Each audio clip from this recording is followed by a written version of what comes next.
even if you spent money on it, right? A CRM or, you know, the statistics that you can get on MLS, whatever it is, you're not going to get anything out of it. If you don't open it up and work with it, you're not going to get anything out of it. So you got to put the time, effort, and energy into it in order to be able to absorb information and then give back to your clients and to yourself.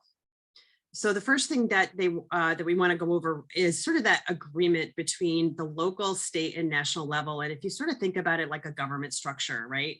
So the national sort of says, you know, there's certain rules and regs you need to follow on the state and local level. The state has their own, and we have ours on the local level to sort of represent us. So the National Association of Realtor has branded the word realtor. You see that little R trademark right on there. So that means that unless you're a realtor, you can't use that trademark in any of your marketing, any of your, you know, anything that you throw out there to any of your clientele or to the public. And in order to use that, there are certain agreements that we have to follow. One is that we have to subscribe to the Code of Ethics, which I'm sure that all of you have either taken or are going to be taking in order to become a realtor.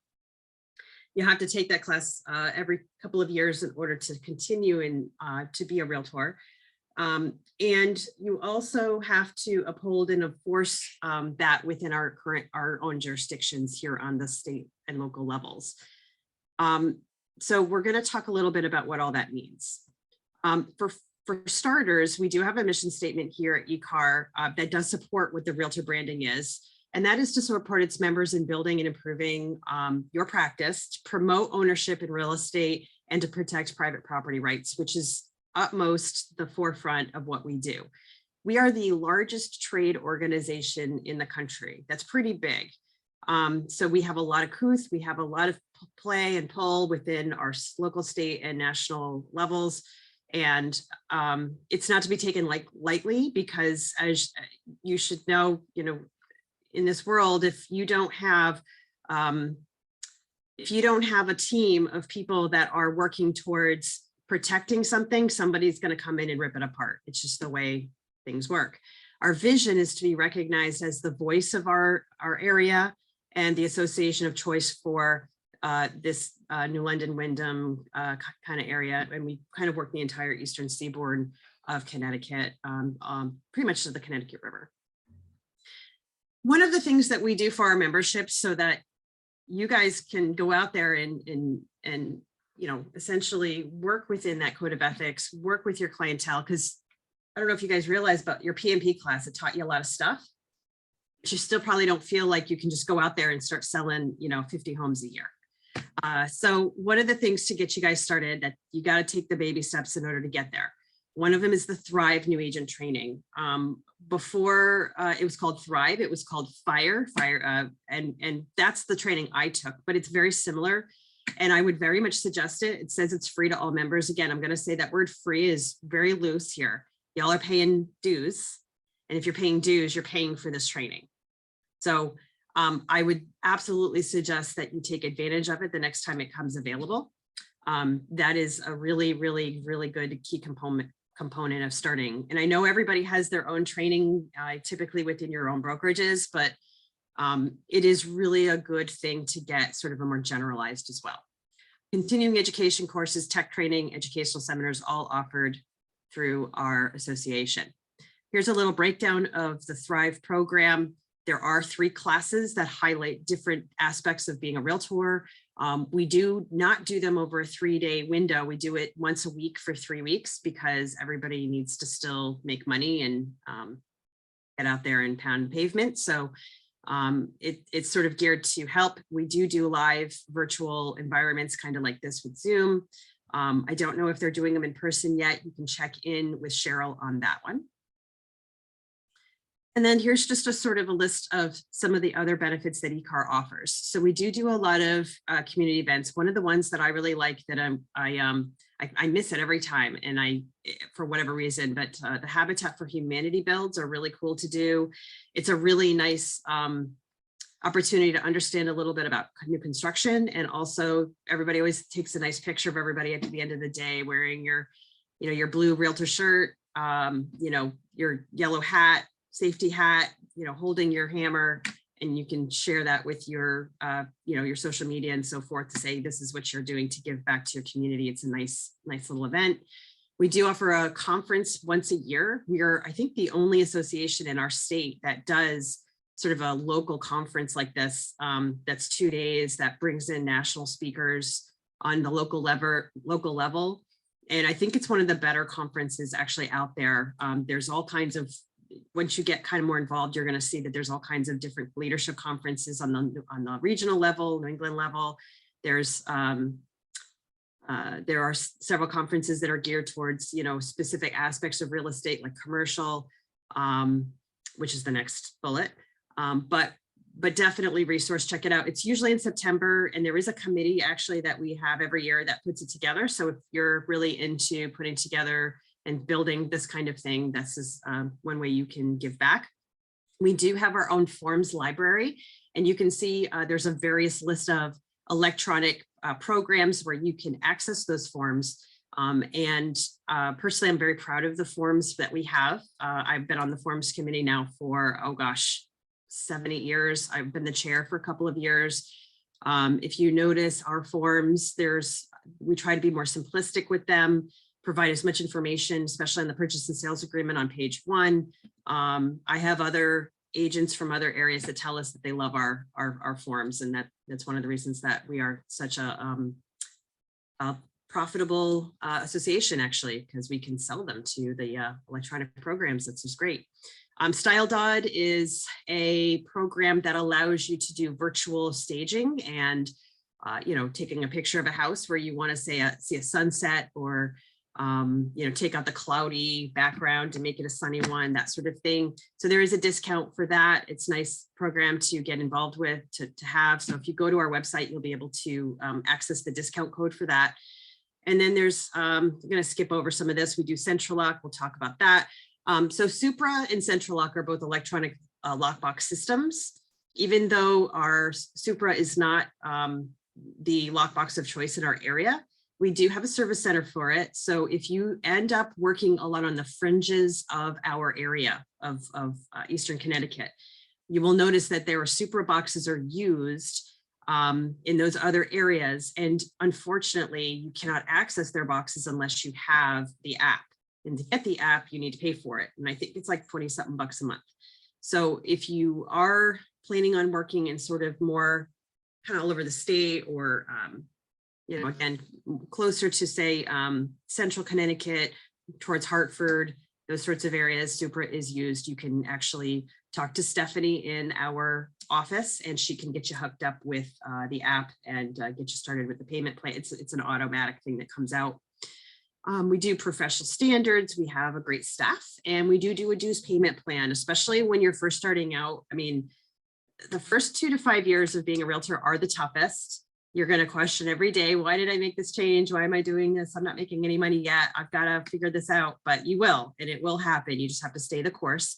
But the dues payment plan will help you do that to financially manage your money. And I can say that one of the biggest things that I would learn if I was a new realtor, if I was to do it all over again, is to learn how to manage your business, your money like you are a business. No commingling of funds, completely do it separate, separate accounts and everything. And a lot of projections, act like you're a business because you are. So the dues payment plan does help with that. We do have other informational sources we offer. You do get a newsletter, please read it. We do email messages on a weekly, sometimes basis as well.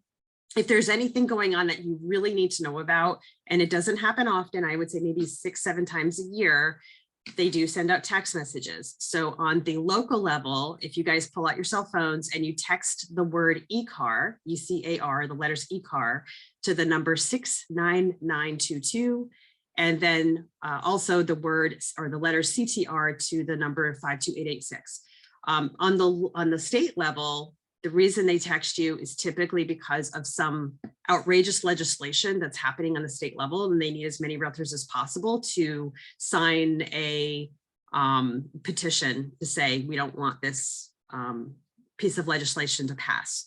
Everything from taxing your commissions on the to taxing buyers on the house purchase, to you know, changing the entire way that we do business with buyer's agreements. These are all big, huge topics that have come up in the past. So it's a good thing to go ahead and you know, put in the CTR into that 52886 so that you guys can stay relevant and know what's going on. And if that's all you can do as far as your business goes, because you're too busy, you at least, you know, you did that. And it literally takes only like 2 minutes to do. A few more other things that we do have a social media presence. So if you are a Facebook person, you can check out Eastern Connecticut Association of Realtors on Facebook. I think you can go to eCar members page as well. And there are updates there. We do provide stats. We do also have the broker open houses and the public open houses. Give a nice, neat little package of that information. You can forward that to your clients. And we also have affiliate members. Affiliate members are members that are in our association, but they're not realtors. So these are folks like, you know, like home inspectors, like we just listened to Tom Morgan, right? Attorneys, contractors, lenders, all kinds of different folks that are affiliated or have similar structure of professions that we use or we would refer to in order to complete our job and to help your clients out with their purchase or sale of their properties. And if we didn't have them, it actually would raise our fees because they do pay dues. They also put on a low event every year. This year they did a Spirit of Pink event for Terry Broder Foundation. It's for breast cancer research. And it was well attended. There's prizes. It's a nice time out. And it's a really great thing to get to know the affiliates, because you have to remember, like, if you're an affiliate of our association, then that means that you are accountable to us. And if you do a crappy job as an affiliate, then people are going to know it and they're not going to want to use your services. So all of the affiliates that we have on our list, I can tell you that are really good. So if you're looking for a short list of people to recommend and you're just starting out and you don't know who to use for things, it's a really nice start. So you can go to our webpage, and Cheryl can direct you, or you just go on there and you can find that list. Okay, there's the website there. You can also find those educational offerings there as well and other resources. Just if another piece of advice to do is, like, I would throw an hour in your calendar for looking at the eCar website, kind of do your own due diligence and search through, find the resources that you think you would use and tag them, favorite them. Go to the CTR website, do the same thing, and go to the NAR website. These are award-winning websites that have a lot of information that your dues paid for, so use them. They're a great tool for you in your business, and I can't say it enough. We don't use them enough. I don't use them enough. They should be utilized. Okay, Central Lock is our lockbox of choice in our area. And one of the reasons it's a good idea to think about using them, because they do, you know, the lockboxes, you have to buy them. And you can activate your account. It is part of your dues that you pay for. So definitely get that. And the reason why it's such a great tool is because I can figure out how to open up a dial lockbox in about 15 minutes without knowing the code. All I need is a small piece of paper. And if you guys go to YouTube, pull up YouTube and look up how to open up or how to crack a lockbox, you'll be able to figure out how to do it. So if you want to give your clients the best security for holding their keys to their house in it, this is the best way to go about it. Unless somebody sits there with a pickaxe and basically destroys this thing, they're not getting into it. So definitely consider, you know, purchasing some lock boxes, and then you absolutely should, because it is part of your dues, activate your account so that you can access the lock boxes that are out in the world on the listings. There's other discounts. So there's that website there for other benefits. And to highlight some of the CTR benefits that we have, Inman News subscription. It's sort of a third-party news that tells you a little bit about what's going on in all of the different realms of, you know, like the Zillows and the other agencies, the mortgages, all of that. So it's a good place to kind of see what's going on. They also offer a scholarship program. So if you have kids that are ready to go into college or they're in grad school, My daughter actually won one of the scholarships. There's a lot of them that they give out. My son did not get it the next year, so it is competitive. But it's a great resource to be able to give your kids some scholarship money, and you have to be a realtor in order to have your kids apply. We do offer a UPS subscription discount UPS discount, and there is some insurance discounts, and they can be available at that website there. And then Forewarn is also a really great Connecticut Association of Realtor benefit. Forewarn is an app where if you have not met a client before and you're going to meet them for the first time and you're meeting them at a house, kind of want to know a little bit about this person, right? You don't want to just be meeting strangers. So this is an app where you can plug in their information and find out if they're ex-murderers, basically, or if they've been convicted of like a pretty awful violent crime. It's a nice tool to have. And you guys, this is not it's not a profession where you can just kind of go in and think it's going to be all fun and games and balloons and happy times. You know, there's been cases where things have happened to people and there are scary things. So safety is paramount in our business. And this is one tool you guys can use in order to keep yourself safe. So please do take advantage of that. You can go to the CTR website for that. And the Photify app is a great social media tool where you can throw in just a little piece of information on yourself, and it will help you market yourself out into the social media world.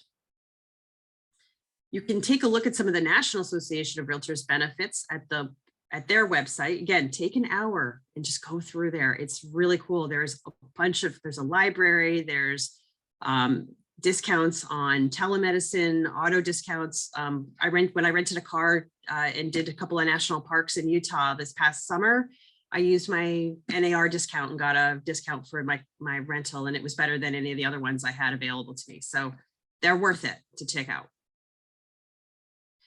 Okay, so let's move on to some things that are kind of cool that you might be able to win for your first year of being in real estate. It says Rookie of the Year. We're going to change that. It's actually the Rising Star of the Year. You just have to have become a new realtor. You've got to have completed 10 transaction sides and been to a couple events, and obviously maintained a good reputation as an ethical realtor. So it doesn't seem like that's really too bad of a criteria. The 10 transaction sides, you just have to do a little hustle and you'll be able to do that in your first year, maybe even more. But it is a great way to market yourself, to say, listen, I'm a new realtor and I won an award for it, and you get a little press out of it. So it's a nice thing to try to go for. There's other awards once you've been in the field for a little bit.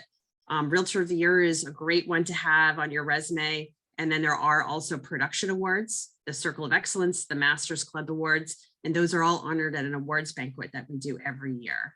So it's a nice little pick me up, because in this business, keeping your motivational level up as a realtor is very important, because there's a lot of ups and downs. It's a roller coaster ride. So the more that we can celebrate each other, the better. So let's get a little bit into politics. Today, by the way, vote. Please go out there and vote. It is your duty. It is your right. I'm sure you're going to hear that more than once, especially on social media, but this is always out there. It says it's real. In real estate you're going to hear this a lot. In real estate is your profession. Politics is your business. We're the purple party. We're not blue. We're not red. We don't care what party you're in. If you are for private property rights and you are trying to keep housing on the forefront and doing the right things as far as that, then we do support those candidates that do that. We do have a political action committee, or a PAC, that does lobby both on the state and local levels. And we all try to give our fair share to that PAC. Every year we do have a committee actually that deals with this. They just changed their name. I think it's the Legislative Committee now. It was the Government Affairs Committee. There are tons of bills that basically end up on the committee floor, both on the state and local level, that are scary, and some of them are really, really good. So we want to promote the good stuff, and we want to explain and educate legislators as to why certain bills should not be passed. they don't know any better. They're not realtors. They're not in the field. They don't understand what we see on a day-to-day basis. And that's our job, is to try and find where those bills are, sift through all of that, that red tape of committee work, and find them and do what we can in our part. And the only way we can do that is to hire the attorneys to do so. And the way to do that is fundraising. So this is part of what this is. It's a great way of keeping our business going, and then in the way that we would like to do it. We ask every member to give $25. It is not tax deductible, as it is considered a political investment. And we have members in our area that have given $25,000 over their lifetime to this, because they are so passionate about it. And you will learn more about that as you get into your career. Lobbying. Okay, a little bit on committees. Where are we with time? I am past my time. All right, committee levels. Sorry, Cheryl, I'm gonna go fast. So there are several committees. There are a lot of committees that we have in our association. Committees are great because get to know the other realtors in the area. They get to know you. That's really important. Relationships are really big. This is a short list of what those committees are. Find one that appeals to you, join it. You don't like it, quit it. You're not having to be on it forever. But there are several. They are listed all within our association's webpage. I love the forms committee. I'm a word geek. That's my thing. And I've been on just about every committee. Try it out, see what you think. There's also something called C2X. That's also a member benefit that you can get. This nice little social media rendering, and you can put it on all of your things. It actually shows that you uphold the code of ethics at a higher standard. So take a look at that at c2x.realtor, I think, C2X.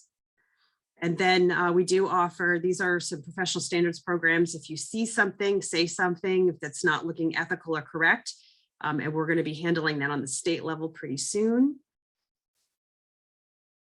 And there is our staff. We need to change that because Catherine's no longer with us. We have Cheryl, so we need to make some changes here to this. And then we do have obviously MLS access for you guys. A little show of what's there, and there you go. I rushed it along towards the end. But if I was going to give you any takeaway from this is go to the website, do some browsing, take an hour and do that, invest in our pack, and join a committee. See if you like it, see what's going on with it. And if you don't like it, try a different one. If you're going to be a realtor, it's not just about going out and buying and selling homes. It's about representing people in home ownership and standing up for private property rights. So, and with that. Thank you, Paula. Let me see if I can give you back the screen. That as brief as you did. Thanks, Paula. Cheryl, can you put the contract up for me? I believe I can. Awesome. I had it up for you. Hi, John. Hello, how are you? I'm good. How are you? I am spectacular. It's a beautiful fall day. Nothing better I'd rather be doing than speaking to 20 new realtors. And John is actually a part of a team of two funny guys that are going to be hosting on December 7th at we have a charitable benefit raffle. It's a luncheon. We do it at Lake of Isles, and it is hilarious. I have been going every year now for like 10 years, and they do not disappoint. They dress up in kooky outfits, and him and Dennis, who's a local lender, they just have great chemistry, and they really put on a really fun show. I swear it's a show, John. Put on a show. And according to Dennis, this is his last year. Yeah, that's what you guys say every year. That's what he says every year. And every year I have to persuade him to come back. But he says that he might be retiring from the industry. So if he retires from the industry, he's definitely done doing this. Oh, so boy. it'll be interesting to see whether it's a truism. Then I'll have to find a new cohort. Then everybody should go this year, and you just can't miss the Dennis and John show because it is hilarious. There you go. Thank you, Paula. You're welcome. Thank you for your patience, everyone. John, can you see the screen? Can you see the I- contract? I can. I just need control of it. You're a co-host. Can you move it? You should be able to move it. I cannot.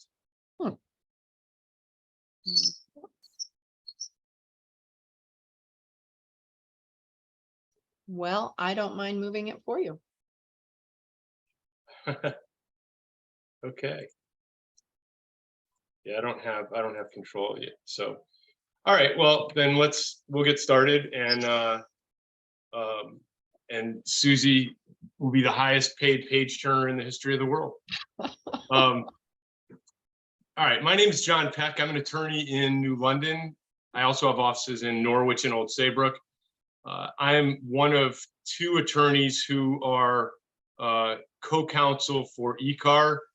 The other is a guy named Andrew Salemi, who at this particular moment, today's Tuesday, right, is walking around or about to walk around Disney in Orlando. So lucky for him. Our primary role is as counsel to ECAR, but the other thing that we do is we're able to answer questions for members relating to documents, procedure, decisions that you guys might have to make where you want some input.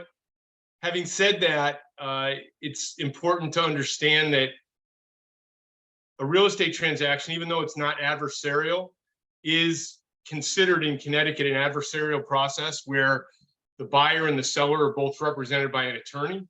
So if you're involved in a transaction and you don't believe that your client's attorney is handling something appropriately, we are not in existence to be the arbiters of that decision. We will ask you right up front when you talk to us about a situation, whether it involves an existing contract where your client is represented by an attorney. And if the answer is yes, then likely we will end the phone call right there without getting involved. You know, it's interesting being an attorney, even in a real estate situation. The first question that we ask when we're consulted is, who do we represent? What side do we represent?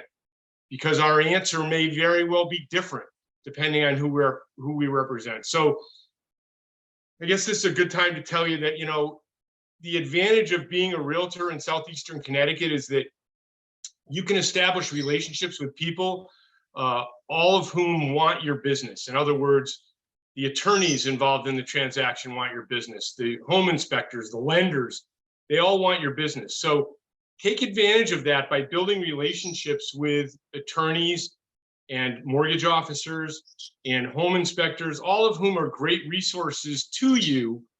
But that way, when you're dealing with your clients and you're dealing with their attorneys, you can be sort of guiding them as to where they want to go, so that you're sure that the relationships that you have are able to get you the answers that you need and the perspective that you want. So it's important to use your leverage. I mean, everybody wants your business. So take advantage of that.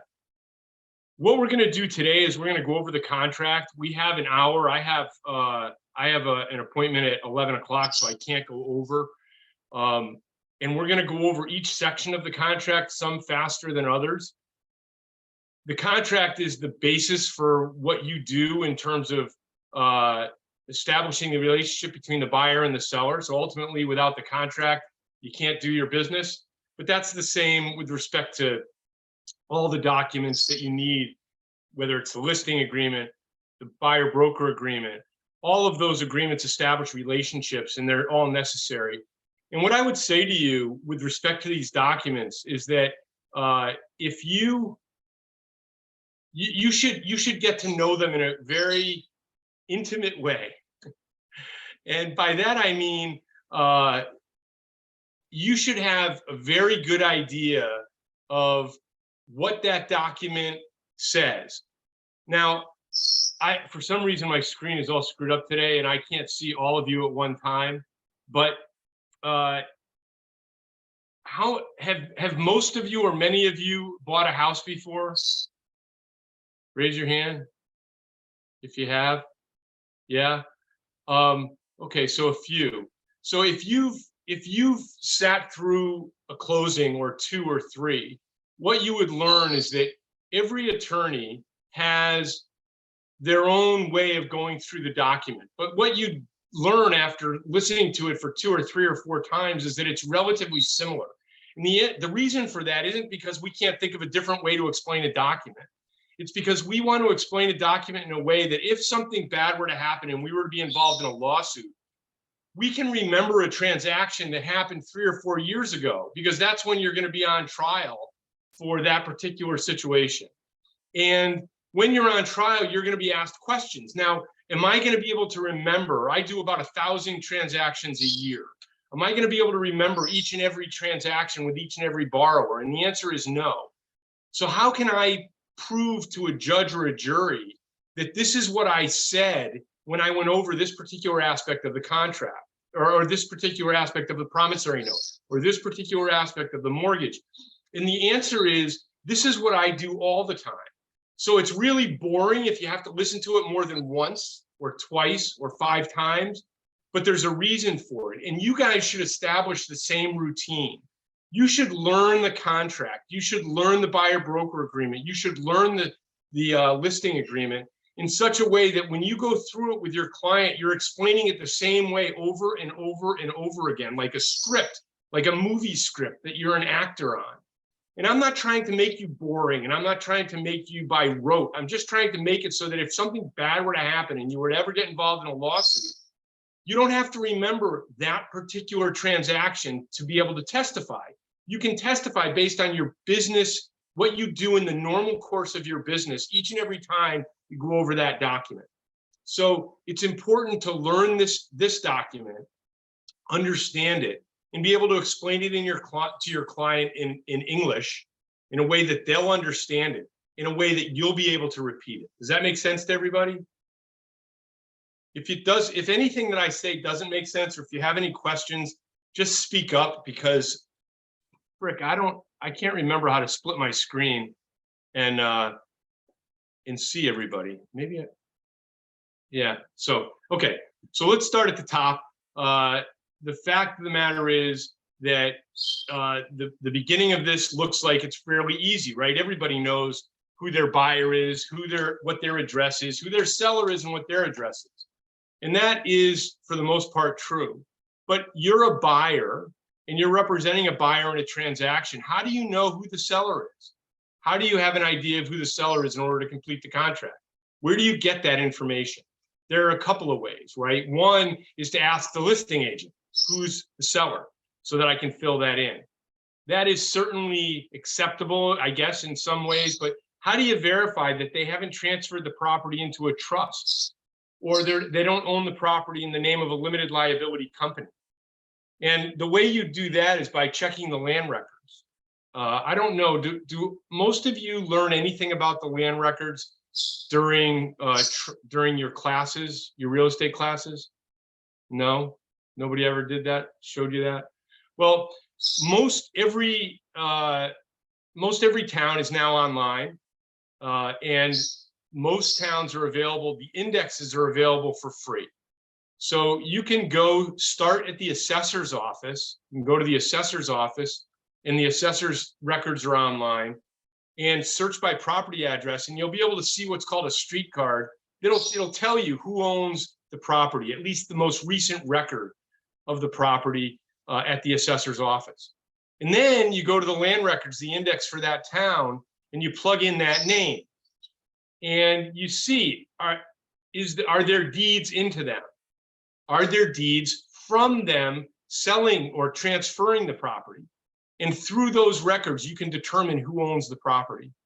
It's very important that you get the seller right, because if the seller's wrong, if the property is owned by a trust, could be the same people that are the beneficiaries and the trustees of the trust, but they're not the individuals. It's owned in a trust, and you list the individuals, you don't have an enforceable contract against the trust. Same thing is true if you're dealing with a limited liability company or any kind of corporate structure. You have to list the proper name of that seller in order to have an enforceable contract against them. Similarly, when you're representing a buyer, you need to understand how they're going to be taking title. Now, most of the time, they're going to be taking title in their individual name, and they can tell you what that is because, you know, you're working with them. But let's say they want to take title in the name of a trust. You need to understand how appropriately to put that on the contract. And so, for example, with a trust, you have to list the name of the trustee. So John Smith, trustee of the John Smith Real Estate Trust. That would be how you list the seller or the buyer if it's a trust. You have to name the trustee. And the trustee is the one who signs the document. Again, if you have the wrong party signing the document, then you don't have an enforceable contract. That's not to say the deal doesn't close. It's just to say that if somebody decided that they didn't want to perform, they would have a way out. Does that make sense to anybody? Any questions? Okay. Again, the next section seems rather easy. What's the property address that we're buying? Well, we were there. There was a number. I know the street. I can fill in the property address. And that's relatively simple and relatively true, but it's not always the case. Some parcels are made up of more than one piece of land. So you go to a parcel, a buddy of mine has his house, and then he's got a separate lot next door. That's where his kids' swing set is. That's where their volleyball court is. That's actually now where their garage is. They built a garage on that separate piece. You have to make sure that you are acquiring both of those. And in his case, for example, it's two separate addresses at the town hall with two separate tax bills. So it's important that you understand what property that you're buying and you describe it in a way that is appropriate. If you're representing a seller and you have that same situation and your seller doesn't want to sell that separate piece, you want to make sure that you identify only the parcel that they're trying to sell, because you don't want to enter into a contract where they agree to sell both the house and the lot when they had no intention of selling the lot. It might be a huge benefit to the buyer, but it's going to be a malpractice case against you as the listing agent. Does that make sense to everybody too? Can I ask a question? Sure, go ahead. So wouldn't the address be what they listed on MLS, or is that? You think so, right? You're assuming that the listing agent has superior knowledge and knows exactly what they're doing. And I don't think you can assume that. Okay. Because it might have been you, right? As your first listing doing this. And maybe you screwed up. So it's something that you just need to be cognizant of. And if you have questions about it, this is the kind of thing where it's important that you discuss it with somebody who knows what they're talking about, like an experienced real estate attorney. Not a litigator, but an experienced real estate attorney. So for example, if you're taking a listing and you have a question about whether it's what we're doing here, then what's the easiest way to handle that? I'll tell you, the easiest way is to make somebody else responsible. So you ask the seller, do you have an attorney that you work with? No, I don't. Well, listen, I'm going to call an attorney that I do a lot of business with, and they're only going to want to get involved if they're going to be involved in the file. So do you mind if they help us out, they work with you, assuming you feel comfortable with them. And then you call me, or you call Andrew, or you call Peter Hoops, or you call somebody who does this kind of work all the time. And you let them do the research to make sure that you don't screw up, right? Make sense? Hey, John, can you try to control the document now? I think we fixed that issue. Yes, I got it. All right. In that case, I'm free to do some work. You're gone. You get to get paid to do what you really do.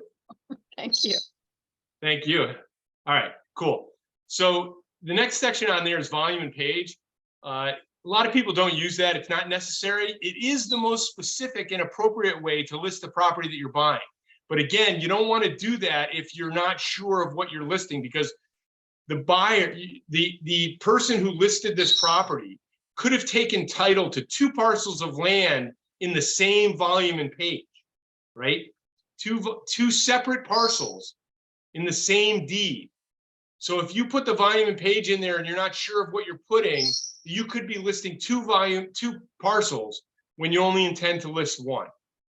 So again, very important to understand what you're selling, what you're entering into a contract to sell or to buy. Any questions regarding that section? And we're already behind a little bit. So the purchase price is another one that you think is really simple. And it pretty much is number 1 purchase price. And then there's a line. That is the total purchase price that your client is going to be paying for the home. And I apologize in advance. I'm home because I couldn't get out of my own way this morning. So I'm doing this from home. I have a bird. That's what that chirping is in the background. And there's nothing I can do. They don't take a muzzles really well when you try to put a muzzle on a bird. So I apologize for the chirping. Purchase price is the full amount that's being paid for the home. And then A through E, however you split them up, A through E totals the line number 1, okay? So all of the numbers A, B, C, D, E total up to 1. A is the initial deposit subject to collection at the time of the contract. So that is normally a smaller amount of money just to show that we're interested, we want to establish a contract. That number has been going up, especially in the market that I will say has concluded the last 2 years where things have been crazy and people want to show that they're really interested. So they put down big deposit numbers. When I first started in this business, everything was done with paper. So the deposit was handed to the listing agent with the written contract signed by the buyer. Now things are a little bit different. Obviously, the contract is transmitted electronically. Funds are typically follow that transmission, electronic transmission. Understand as the listing agent that if the contract gets executed and the deposit hasn't been received yet, you still have a contract. As soon as there are 2 names signed to a contract, you have an enforceable contract. So if I were the most conservative realtor in the world, I would never have my seller sign a contract until the deposit was in my possession. Because what happens if you never get the deposit? Now, that is not necessarily the most realistic way to handle things, but there's 2 sides to life. There's the most conservative, the most cautious way to do things, and then there's the most aggressive or cowboy way to do things. So most people have their clients sign contracts. They anticipate that the deposit will be received. Maybe they've confirmed with the listing agent that the listing agent has that deposit, or sorry, that the selling agent has the deposit check in their possession and they're delivering it one way or another to you. But it's just important to understand that once you have a signed contract signed by both sides, you have an enforceable contract. And the only way to get out of a signed enforceable contract is by mutual agreement of the parties, right? Where they both sign a release of contract, or by a judge saying that one party wins and one party loses.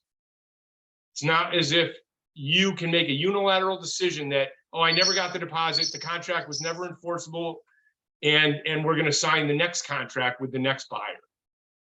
All right. The next line is by additional deposit on or before, and that space can be used for a couple of things. It can be used to put a date. You can put language in there. My personal preference when I draft contracts and I have additional deposits is I have the additional deposit payable upon completion and negotiation of inspection items. So the inspection provision gives everyone the right to, in effect, renegotiate a contract, right? So we do our inspections, we see all the things that we don't like, they're all pointed out to us. And now we go back to the seller as the buyer and we say, we want all this stuff changed. We want to change the price. We want a credit. We want this done. We want that done. So if I am a buyer presenting a contract, I want the least amount of money at risk before my deal in my head is finalized. and it's not finalized until the inspections are done. So you can put anything you want in B as far as a date. You can put the date that the inspections are supposed to be complete. But the date the inspections are complete doesn't mean that you've negotiated all the issues associated with the inspections and the remedies. So I like putting language in there that says that by additional deposit on or before completion and negotiation of any inspection remedies that need, any inspection remedies pursuant to paragraph 14. That's just me. And then that's typically a larger number to prove to the seller that, okay, I'm all in now. We've done all our inspections. We're ready to go. We expect that we're going to get our mortgage to buy the property. So we're willing to put down our maximum amount to ensure that this transaction, and to prove to you that this transaction is going to go forward. Number C, or letter C, is proceeds for institutional financing. So that's the amount of the mortgage. How do you possibly know at the time that you're signing that document what the mortgage is going to be? Well, here's where you use the resources that you have. So by this point, your client has probably obtained a pre-qualification or a pre-approval, and you need to get that information from your mortgage officer, right? It depends in large part on the type of program that they're getting. So if they're putting 20% down for a conventional loan, you can probably figure out these numbers. But if they're getting a FHA with a down payment assistance loan, you probably need to talk to the mortgage officer about what they're getting for institutional financing. And it's important. There's no reason for you as the realtor to take on more responsibility than you have to. It's better to be able to blame other people for their mistakes than take responsibility for errors that you make because you don't take advantage of those resources. So when you have questions about the mortgage, contact the mortgage officer. If your client doesn't have one, put them in touch with one, because you need to have that conversation. You need to have that conversation in order to complete these documents. D is by seller financing. That is very atypical. There's also an addendum associated with seller financing. It's fairly straightforward. If you start getting into someplace like this, something like this where there's seller financing, no lender, and you have questions, again, use the attorney that you're working with to try to understand what you're supposed to be doing here. And then the last is by cashier's certified wire transfer or attorney-client's fund check at closing. So that's if they are getting financing, but it's not sufficient to cover the purchase price, and A and B don't cover those, the difference goes to down to the bottom line. So then A, B, C, and D add up to the number in 1. Questions? All right. Financing. We've tried to make this contract as idiot-proof as possible, right? So there's a lot of check boxes and there's a lot of blanks. The rest of the language has been worked on by the forms committee and is constantly revised to make sure that it's in compliance with the way things should be right now. So with financing, there's a couple of options, right? Cash purchase, that's fairly simple. B talks about their ability to buy, your buyer's ability to buy being contingent on the sale of their home. That's typically referred to as a Hubbard clause or a Hubbard addendum. And that's the ECAR form is called a contingency for sale of buyer's property. And then C is the amount of money being financed. Most of your deals, I think, will probably show in section C, and you'll then check the box that's appropriate for a type of loan that they're getting. How could you possibly know what type of loan they're getting? Again, use the resources available to you. So you'll discuss this with the mortgage officer. Make sure that the choice that you make is correct. Because let's say, for example, you choose conventional, and it turns out that the mortgage officer has talked to the client about applying for an FHA loan or a VA loan. And that VA loan or FHA loan is applied for and then is denied. So typically what you'd think in that circumstance is, well, they didn't get their mortgage. They'll be able to get their way out of the house. But if you said they were applying for a conventional loan and they don't and they didn't, they applied for an FHA loan, and for some reason they don't qualify for an FHA loan and they don't get it, a denial letter of an FHA loan is not going to satisfy the mortgage contingency and allow your buyer to terminate the contract and get their deposit back. That's the type of thing that would be on you, the realtor, who's checking boxes. And you're doing it without consulting with the appropriate resources. Does that make sense to everybody? If not, let me know. Okay. So there's conventional loans, there's FHA loans, there's VA loans, there's USDA loans, there's renovation loans that are applicable to both FHA, conventional, and VA. So, you need to know the answers to these questions in order to fill in the proper boxes. And then we get down to the bottom part of this section where it says you're applying for a fixed rate loan, a variable rate loan. It also includes CHFA and a down payment assistance. The down payment assistance loan is a separate loan transaction. And again, very important that you understand if your buyer is FHA, CHFA, DAP, you need to check all the boxes appropriate to that, because they might qualify for FHA, but they might not qualify for CHFA. They might qualify for FHA and CHFA, but they might not qualify for DAP. So it's very important that you make sure that all the appropriate boxes are checked. Everybody got it? Okay, moving on down to the mortgage contingency section below that. This is the date by which, the first date is the date by which the buyer has to apply for the mortgage.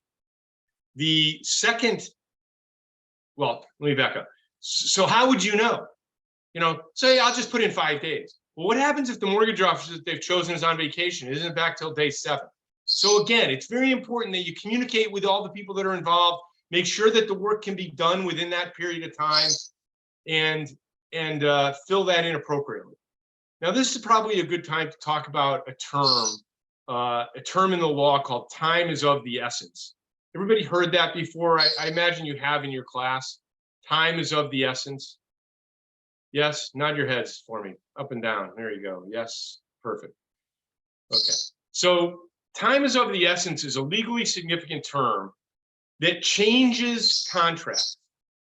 Without the language, the specific language, time is of the essence in the contract, the law implies a reasonable period of time for contract performance. And reasonable is different in every circumstance and with respect to every blank in this particular document.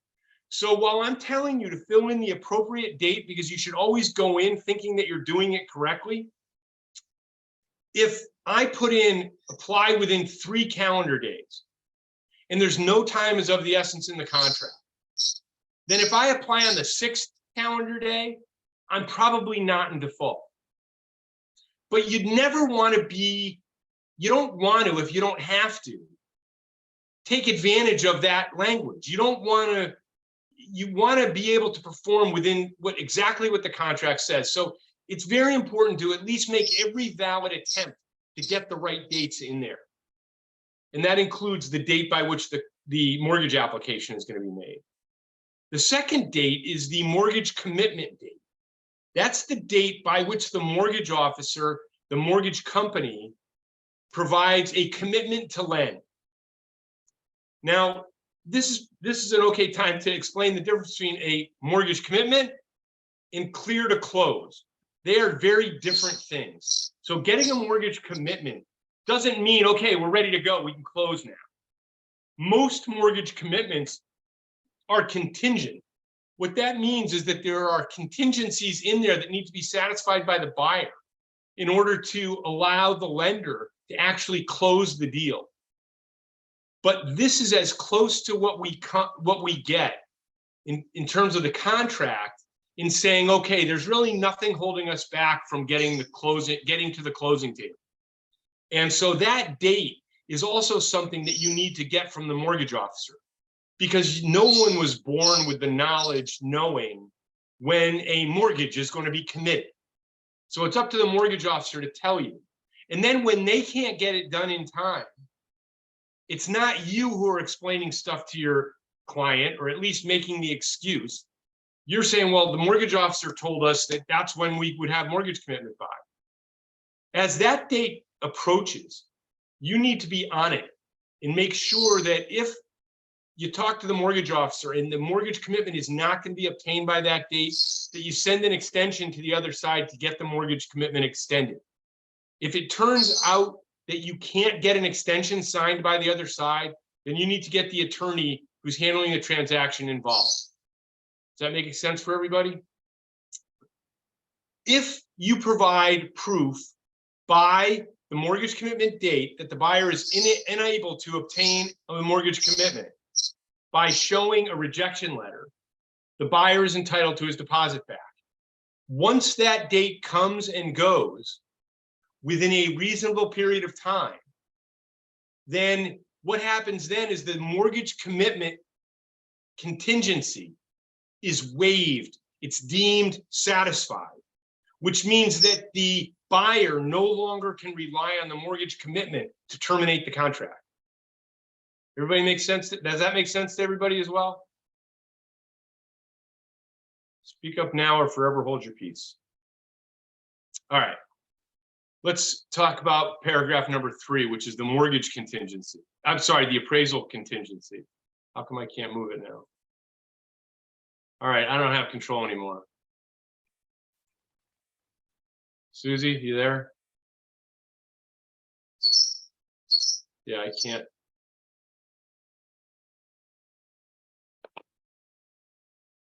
Oh, great. Well, you see the big block letters, appraisal contingency. That basically is the section of the contract that makes the contract contingent on the buyer's ability to obtain an appraisal. And there are 3 boxes that you can use to check.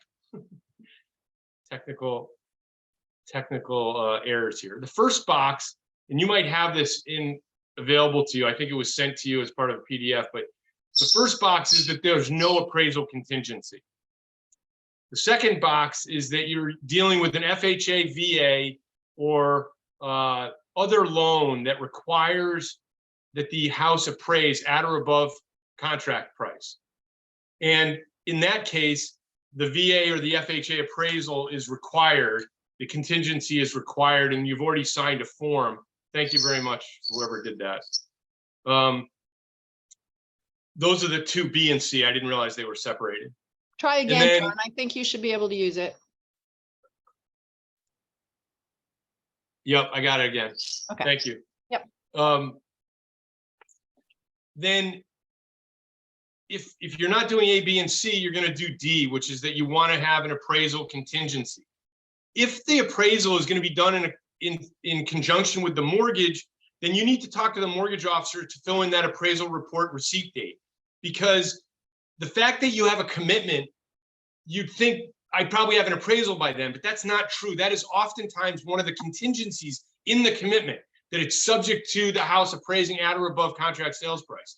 So you want to make sure that the appraisal report receipt date is something that you get from the mortgage officer.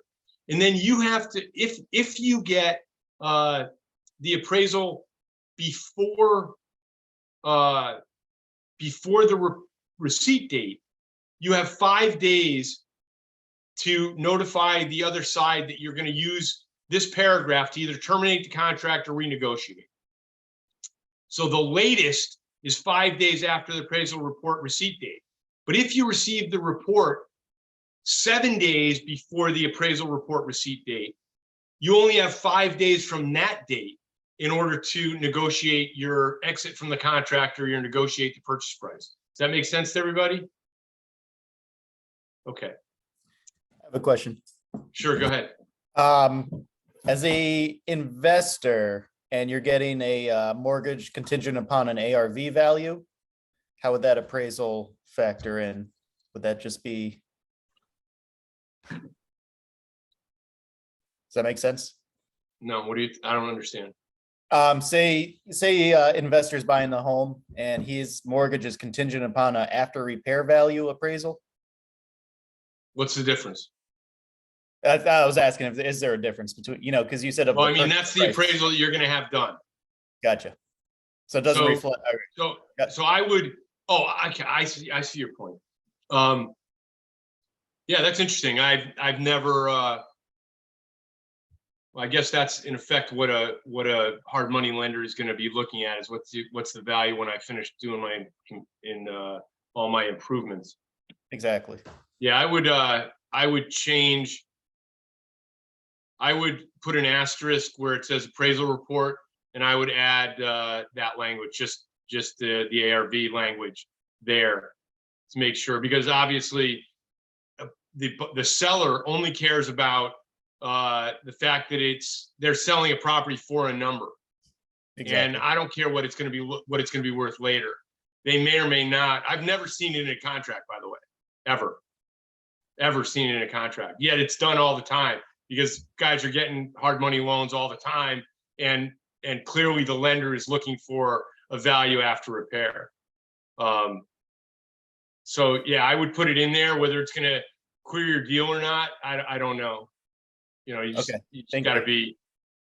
just gotta feel out your seller and decide whether it's gonna ruin your deal or not. Gotcha. Okay. Anybody else have any questions about this section? All right, paragraph 4 is very easy. It's got a couple of little wrinkles in it, but paragraph 4 is a closing cost credit. So you know, your buyer is buying the property, but they need help with closing costs. So you're gonna figure out what the seller wants for a purchase price, $250,000, and then you want $10,000 back in closing costs. So maybe you'll bump the price to $260,000 with 10 grand in closing costs back. It doesn't make any difference how you calculate it, but this is the section where you put that number, that 10 grand number. Again, you know, here's a section where you might not even think about the fact that you need to talk to your other resources, your mortgage officer, for instance. But it's very important that you talk to your mortgage officer, because here's where you guys can look really, really stupid and cost your client a lot of money. Most mortgage programs only allow a certain amount of money back. Most mortgage programs require a borrower to come to closing with a certain amount of money. So you think, hey, I'm going to get my client 20 grand in closing costs. You know, they won't have to come to closing with a dime in closing costs. So you do write your contract up at 250, 20 grand in closing cost credit. And we get to closing and the lender says they can't use 20 grand. They only have $10,000 in closing costs. And by the way, they need to put down 5% of their own money as a bottom line. So they can only use $8,700 of that $20,000 closing cost credit. What happens to the other $11,300 that I negotiated for my client?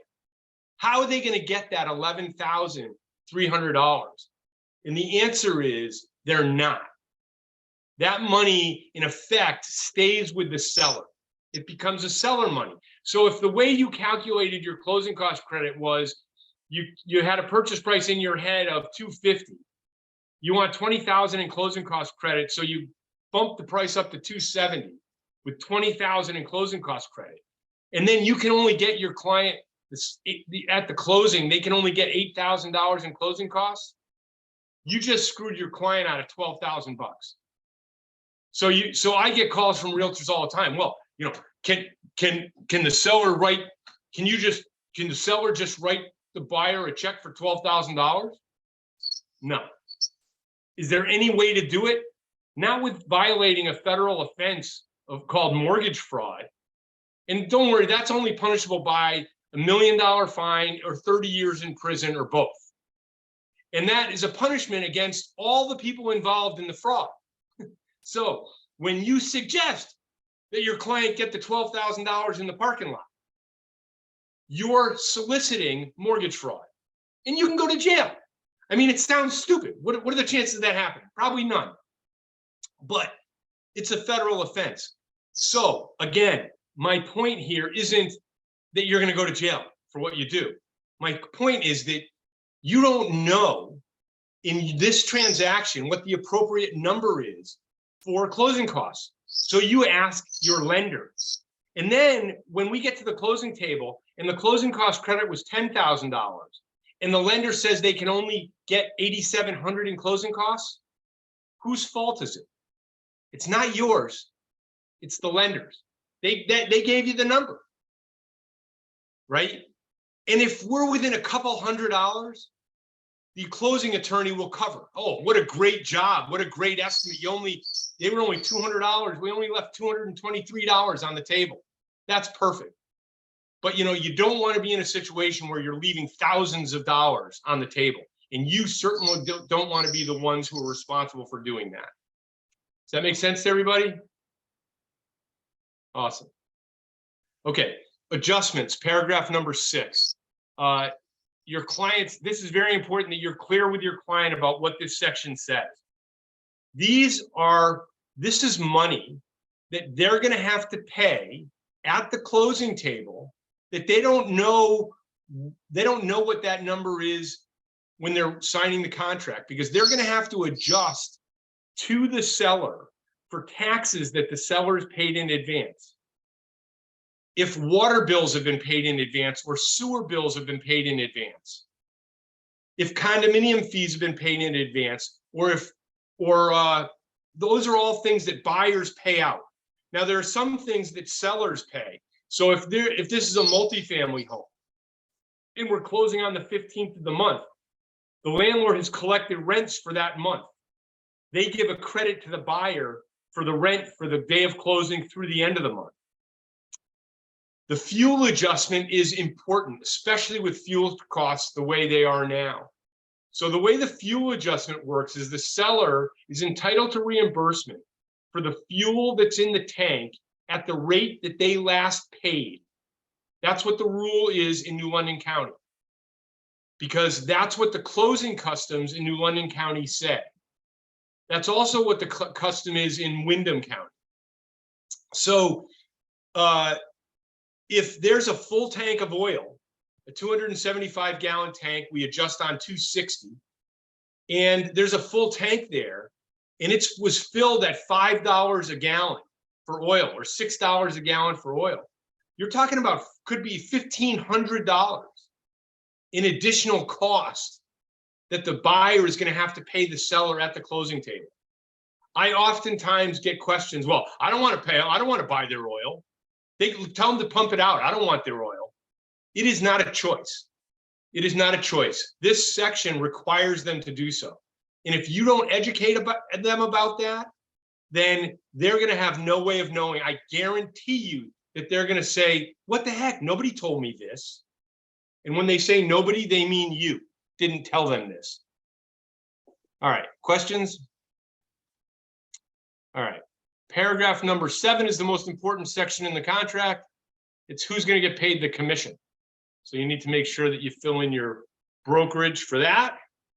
Paragraph 8 is fairly simple. It's your name, fax number, email address, and cell phone number so that everybody involved in the transaction knows how to contact you. This section also reiterates to people that if everything can be e-signed, although there's a state and federal law that allows everything to be e-signed, and that multiple copies can be used. So if we have a contract, if we have the contract that's in identical form and there's a signature on it with a buyer, and then we have a different piece of paper or electronic signing that's signed by the seller, those two together form a valid contract. The contract it can be signed in multiple counterparts. Paragraph number 9 is talking about the fact that the property is going to be conveyed by the seller to the buyer free and clear of any liens or encumbrances, free and clear of any regulations, private law or agreements that affect marketability of title. Marketability of title is determined by the attorney who does the title search. There's a law in the state of Connecticut called the Marketable Record Title Act. It requires an attorney who does a closing to do a title search that goes back 40 years to a deed, and then make sure that there are no liens or encumbrances that affect the likelihood that that property would be subject to litigation. The fill in the blanks at the bottom deal with sewer assessments, water assessments, and gas assessments. Unless you as the buyer know for a fact that the seller anticipates that the buyer will assume those fees, you as a buyer should always fill in paid by seller at closing. paid by seller at closing. If you're a listing agent and your seller has told you that they're not going to be paying off a sewer assessment or a water assessment or a gas assessment at closing, they have no intention of doing that, then when you get the contract, you need to make sure that it's changed to fill in the approximate amount of the assessment and have it assumed or taken over by the buyer. Now, there are certain loans that's not permitted.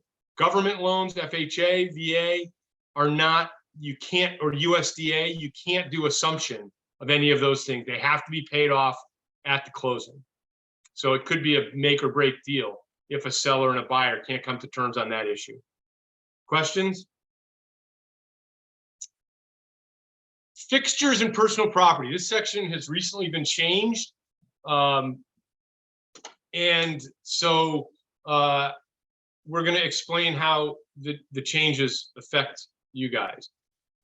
Section A or letter A references a document called a inclusion exclusion addendum. I could spend an hour talking about this particular section, but if you use the inclusion exclusion addendum, you're not going to have anything, you're not going to use B.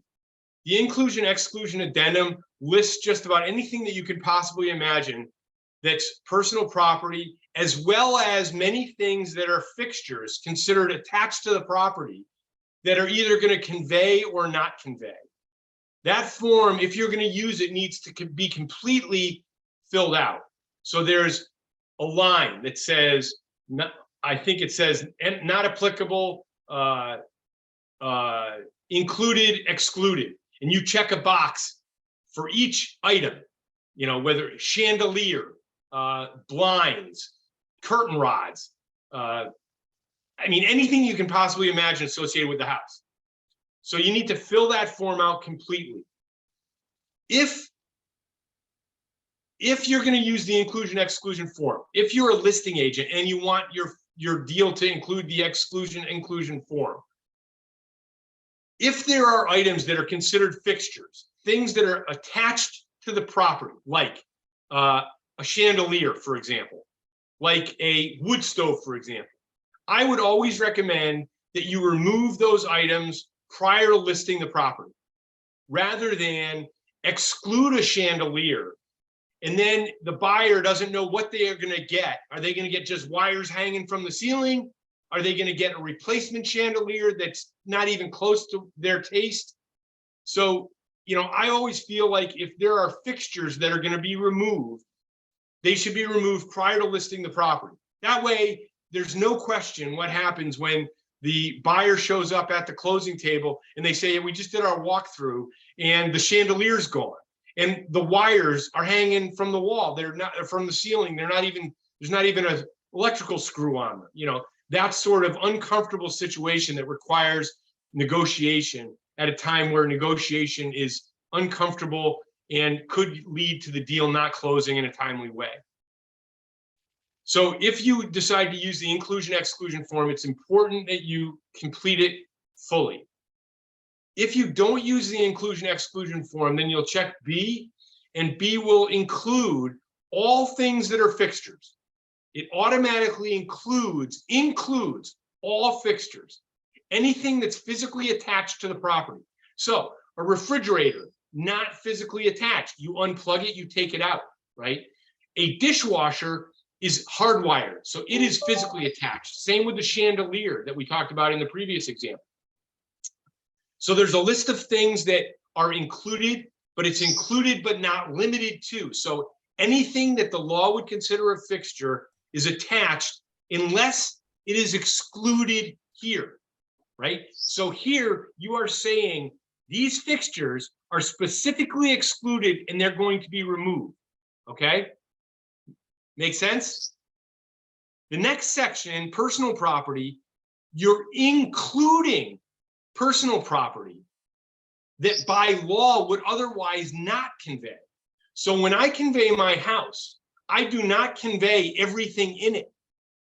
Anything that's considered personal property that can be removed without taking something out of the wall. So for instance, curtain rod holders are fixtures. curtain rods and the drapes that hang on them are not fixtures. Televisions are personal property. Brackets that hold televisions that are bolted into a wall are fixtures.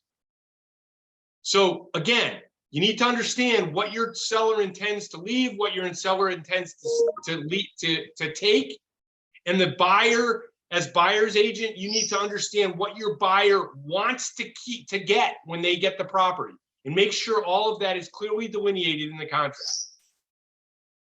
Everybody got that? Okay. Paragraph 11 is leased items. There are several things that are leased on property. Solar panels, almost always leased. Security systems are typically owned, but they're subject to a contract. And propane tanks are almost always leased. So it's important that you check the right answer. Talk to your seller. If they don't know the answer, then contact the company who's on the tank.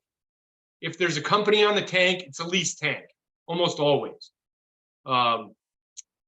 With solar panels, you can find that out by going to the land records. They also know who they're making payments to each month.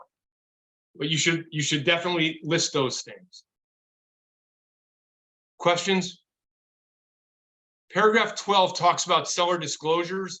They are just that. They're disclosures that are given by you to the seller for A and B.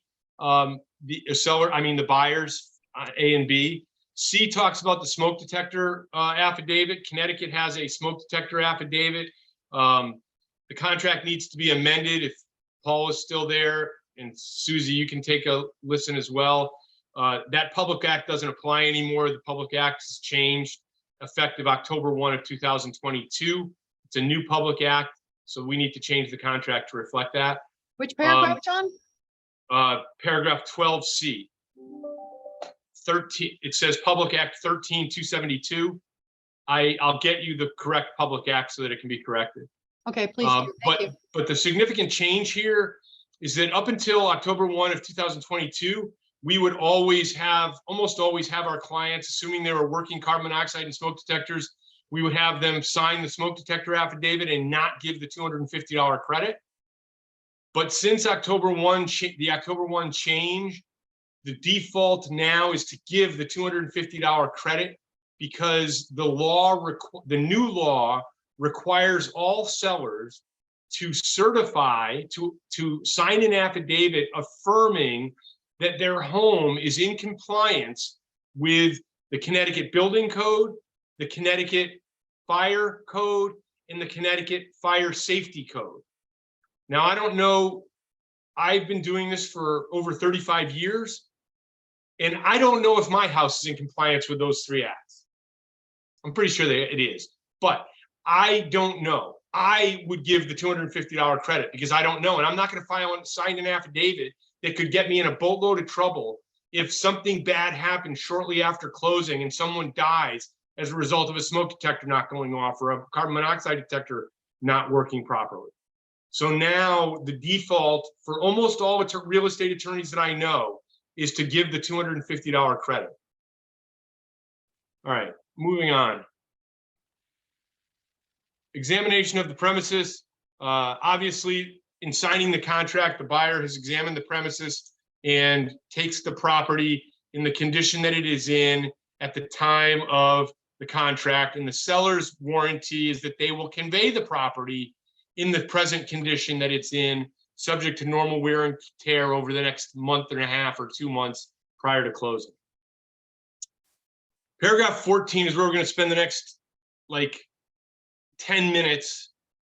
It's something, again, it's a section of this contract that I could talk about for an hour easily. How to fill out the contract, not such a big deal, but how to handle inspection and remedy issues is a big deal. So this section allows the buyer to perform an inspection of the property. And that inspection can be as simple or as complex as the form allows, right? So the top requires you to put a date by which the inspection is performed. That's the inspection report receipt date. And then as we move down, we'll see that that date is important because it's the date by which, it sets the date by which your client buyer has to inform the seller of defects that they want corrected, or if they intend to terminate the contract based on the inspections.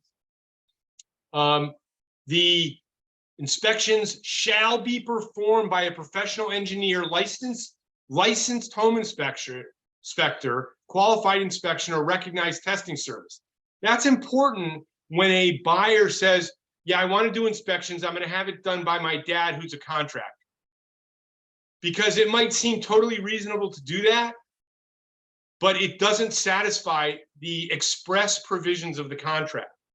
So the express provisions of the contract, as written, requires that it be a licensed home inspector, not a licensed home improvement contractor.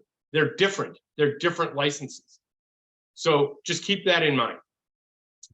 And then we're going to move down and we're going to say, you know, who's going to perform? Are you going to perform the inspections? And what inspections are we going to perform? And again, check boxes, right? Lead-based paint, structural, asbestos, water, chimney, radon, sewage, other, swimming pool, other. So you check all the ones that you want. Some of them are more difficult to perform at various areas, times in the year than others. So other, what would an other be? HVAC system, for example. I would want want an inspection of the HVAC system specifically. I suppose you could argue that structural mechanical includes HVAC, but I would want HVAC specifically. But HVAC systems, if it's air conditioning, can only be inspected during a month where the ambient temperature is high enough that the unit will create cold air, right? So when it's 30 degrees, an HVAC system will blow cold air, guaranteed. It'll blow cold air. But you don't know whether it's creating cold air or it's just air that it's pulling from outside and it's 30 degrees outside. So and same with the swimming pool. My swimming pool is closed. You can't inspect it this time of year. What do you do in that situation? There's a couple of options. One is to have the last person who inspected or closed the pool write a letter saying that everything was in working order. The second is to have the seller write a letter saying that the property, that particular mechanical element is in working order and it was at the time that it was closed. At least then you got something to sue if it turns out that when you open the pool, it has no water in it and there's a big hole in the liner, for example. This D section talks about who's going to pay what for what. You know, whose responsibility is it for providing access and working utilities? And then cost of exposing the cover of the on-site sewage system, cost of pumping. Typically, it's the seller's responsibility to make the cover available, you know, and typically it's the buyer, the buyer who pays for the inspection, but the seller pays for the pumping. It's not always the case, but that's why you need to fill in these proper check boxes. So that part is performing the inspection. Anybody have any questions about that section, that part of that paragraph 14? It's fairly straightforward, but I'm certainly willing to listen. I do have one question. I'm sorry. Sure. You don't have to apologize, Alexander. Go ahead.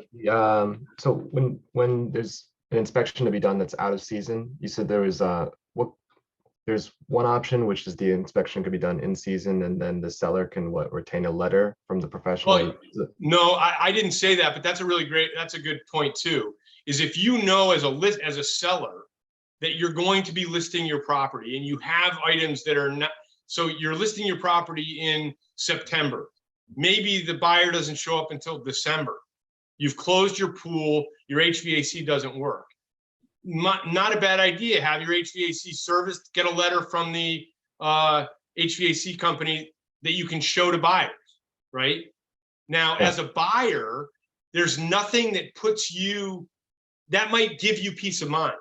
It doesn't provide you with a warranty because you have no relationship with that HVAC company. Same thing with the pool company. You have no relationship with them as a buyer, but maybe it'd make a buyer feel more comfortable if they had something from the pool company saying, we closed the pool, it was in working order at the time that we closed the pool, and it appeared to be in good condition. You know, that could be a good idea. If you don't have that, then as a buyer, ask for a letter from the seller representing that the pool is in good working condition, that the HVAC is in good working condition. At least then, when you have a representation by the seller that something's in good working order, if it's not, you have recourse. Okay, all right, thank you. Sure. All right, paragraph 15 talks about the remedies. And here's where stuff gets interesting, right? Here's where you do your inspection, and there's obviously, it is the job of a home inspector to find something wrong with houses. So I've yet to see a home inspection that doesn't have something wrong. So it's a question of how your buyer feels. Now, over the past 2 years, we've had to, we basically, it's seller puts the house on the market and says, if you don't like it, if you don't like the inspection, don't buy the house. I'll sell it to the next guy for $5 grand more than you entered into the contract. Things are changing now. The market is changing now, right? And so I'm guessing that we're going to have a little bit more control by a seller who wants to sell their house when they have a buyer who wants to do some repairs. So A and B provide two totally different things in 15. A is the opportunity to negotiate repairs or credits. I'll come back to that. B is the opportunity for the buyer, for whatever reason they choose, to terminate the contract. If under B, 15B, the buyer chooses to terminate, you as the selling agent do not have any obligation, and you don't even want, the listing agent doesn't even want you to send the report to them. They don't want to know why you're terminating. Because as all of you know, if there's a material defect, it has to be disclosed by an agent, even the listing agent. So if there's an item that you find as buyers doing an inspection and you decide to terminate it, I, as the listing agent, don't want to know. And that provision, 15B, provides that you terminate the contract pursuant to 15B without providing a copy of the inspection at all. Okay, everybody got that? You have to do it within 5 days of receipt of the report. Not 5 days of the report receipt date, 5 days of the receipt of the report. Okay, everybody got it? Paragraph A is your opportunity to renegotiate the contract based on all the defects that this property had. And I'm going to talk really fast because I have 5 minutes and then I got to end it. You have, there's an addendum, a repair addendum that you'll use that's that eCar has. And you'll list all the stuff that you want repaired. And you want it repaired by a licensed person. You don't want the seller to make these repairs. You want it repaired by a licensed professional. And if you have the opportunity, you want the contract entered into by the seller to make those repairs to be entered into in the name of the seller and the buyer. The reason for that is that if the seller performs the repairs and they hire the contractor and the contract with the contractor is only in the name of the seller, the work gets done, the buyer moves in, the work sucked, it needs to be repaired. That contractor has no relationship with the buyer and there's no warranty. There's no implied warranty, there's no express warranty, there's no statutory warranty. So your buyer basically then has to go out and hire somebody else to fix the problem. Whereas if they are listed on the contract with the contractor who did the work, then it's breach of contract. They didn't do their work properly and the buyer can go after that contractor. Does everybody understand what I just said? Okay, that's very important. So that's one issue with respect to asking for repairs. Oftentimes, during this negotiation that goes back and forth every 5 days, so the buyer provides the report and the defects within 5 days, the seller then has 5 days to come back and say what they're willing to do or not do. Oftentimes during that negotiation, the seller will say, well, look, how about if I give you a credit of X amount of dollars? As soon as you hear that credit, your first thought should be, oh, gosh, we already have that $10,000 closing cost credit. The only credits that you can give with respect to a contract is a closing cost credit. You can't write up an addendum that says, I'm going to give you a $10,000 credit for the bad roof. If you have a mortgage company, they don't want to see that. Yet they have to see all the financial aspects of this transaction.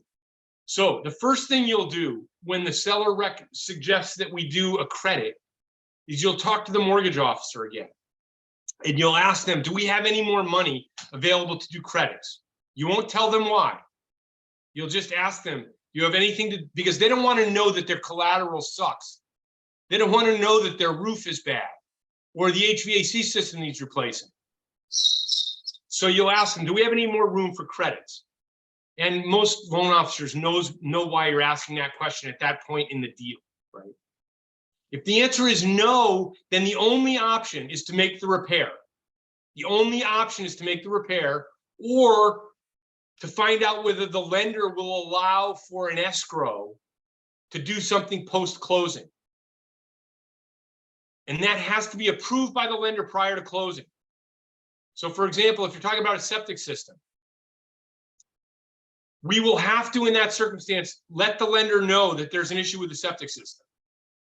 And it might kill the deal. It might make it so that we have to repair the septic system prior to closing. It might make it so that we have to escrow 1.5 times the amount, because that's typically what a bank will require in order to do an escrow post-closing, because they don't want to just put the quote into escrow and then we get into the quote and the septic guy says, oh, geez, we just hit ledge where we got to put the leaching field. We need to blast. There's going to be another $3,000 in costs. Well, the seller's gone. They're in Hawaii with their proceeds, right? And so who's going to have to pay that money? The buyer. Only right. They already own the house, right? So we escrow 1.5 times and then have a discussion with the buyer, explain to them that, okay, 1.5 times, but if it comes to more than 1.5 times, you're still on the hook for it. That makes sense to everybody? So the other option is escrows.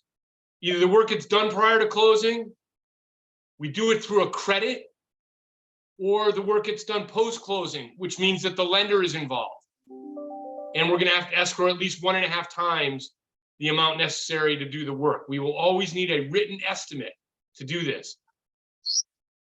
Now, assuming we have not involved the lender, we've negotiated all these things that are going to be done prior to closing, and then we're going to do a credit. How do we document that?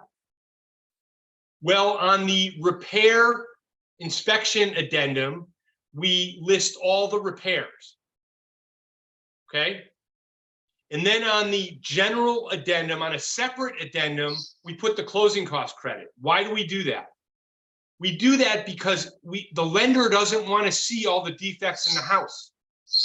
So if we did it all on the inspection remedy addendum, and then we would have to supply that addendum showing the credit to the lender, and they would see all the other issues that the home inspector found.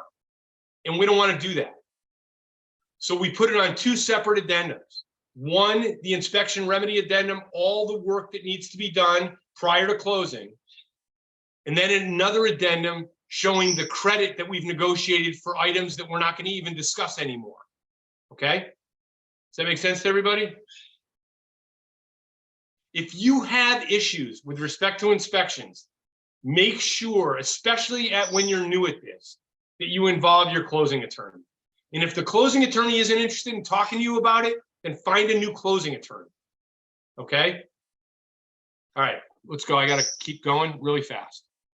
Final walkthrough is your opportunity to check the house and make sure that it's in the condition that it was at the time of contract.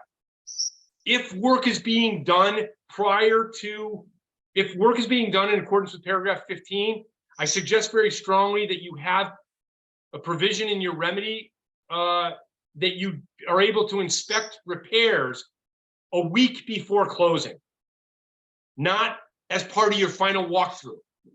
The reason for that is, what are the chances that things aren't going to be done when you do your final walkthrough? Well, you'd think the answer is no way. Everything's going to be done by the final walkthrough, or else it won't be a final walkthrough. No, it happens all the time that stuff's not done. And then trying to deal with it an hour before closing is not the time to deal with the fact that crap was not done. Sorry, I almost swore. Crap is not done. That was John, contracted. you to be never done. swear, ever. No, shit, no, of course not. All right, so final walkthrough is just to make sure that when the movers moved out, they took all the crap and they didn't put holes in the wall. It's not use a different date when you document paragraph 15 that you would do the inspection for all the work that's supposed to be done. Paragraph 17 is fairly straightforward. Seller is to deliver full occupancy at the time of closing. Having said that, I will tell you, I can count on, it takes more than 2 hands to count the number of times sellers have called me and said, what do you mean I got to be out on the day of closing? What do you mean I got to be out on the day of closing? Yes, you have to be out on the day of closing. Well, I don't have any money. How do I move? How do I move until I get my money? No, you have to be out on the day of closing. It's up to the agents to make sure that your clients understand this. Assignment and survivorship, our agreement can be assigned to another person. So a buyer enters into the contract, they want to transfer that contract to another buyer. They can do that with our contract, but they're still on the hook to perform if the person they assign to doesn't perform. Paragraph 19 talks about risk of loss. Who's responsible for the property during the pendency of the contract? And the answer is the seller until the closing. And then 20 talks about the deposit and who's going to hold it. Paragraph 21, I'm going to talk about just really briefly. ECAR has, without a doubt, the best default provision of any contract that I see, and it includes GAR, it includes New Haven, it includes all the Fairfield contracts that are not drafted by attorneys. Basically, both parties, crap. Oh yeah, sorry. Where it says either party upon default has the right to proceed with any remedy available at law or in equity. So it basically gives everybody all of their legal rights. I will tell you that there are many contracts out there, including the GAR contract, the Berkshire Hathaway contract, the Ravis contract. I don't know about the Coldwell Banker contract, where when you read the default provision, you will see that the seller's sole recourse, on default is to retain the deposit. Now, that might not be such a bad thing if the deposit is $50,000. But if the first deposit was $500 and the second deposit was $500, so the total deposit is $500, you as a listing agent better explain to your client what happens when the buyer decides the day before closing that they don't want to buy, and the only recourse under those contracts that the seller has is to take the $1,000 deposit, where your client has already moved out of the house and they're living in an apartment somewhere. Okay, so read the default provision of the contract that's presented to you as the listing agent and make sure it's fair to your client. And if it's not, talk to an attorney about making sure it's changed, or tell someone, my client's going to reject your contract. If you want to fill out the same terms on an ECAR form, we'll consider it. Paragraph 22 is your opportunity to make mistakes. It is your opportunity to fill in the blank. Just lines and lines of you writing. I would suggest, especially early in your career, if you're going to put something into 22, that you run it by an attorney. And so what you put in 22, in addition to what you want to write, is subject to attorney review within 3 business days. All right. I'm sorry the last part of this was so tight. Paula has a tendency to go over a little bit, and I have an appointment at 11 o'clock, which is the end of my time. So The last paragraph just says that this is the entire agreement of the parties. It's got to be signed and initialed. And then the last are more notices, just disclosing stuff to your client. Also telling them that the residential closing customs of the bar association in which the property is located is incorporated by reference. Just about every bar association has a set of customs. Ours is on eCar's website. I don't know if Wyndham's is on, I don't know if Wyndham has them actually.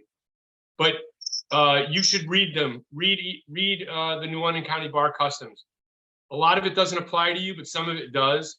And it's part of the contract by this paragraph. So it's just as much a part of the contract as anything that's included in black and white.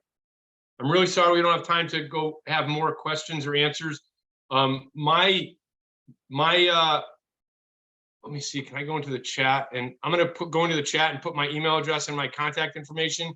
So if you have any questions, don't hesitate to give me a call. I'll put my office phone in my cell phone. Thank you so much. And I hope you guys have a fantastic day. Don't jump off just yet, John. I just want to make sure we got the remote control back.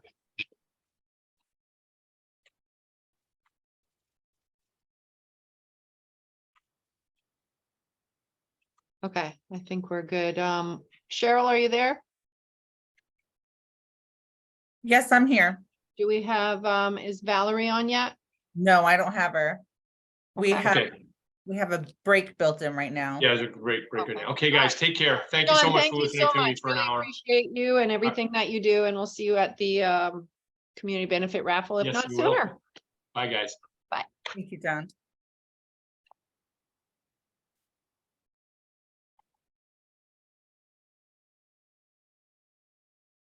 Okay, so Cheryl, so everybody is on break for the next 15 minutes until, Until 11:15, we have a break and then we should have Val.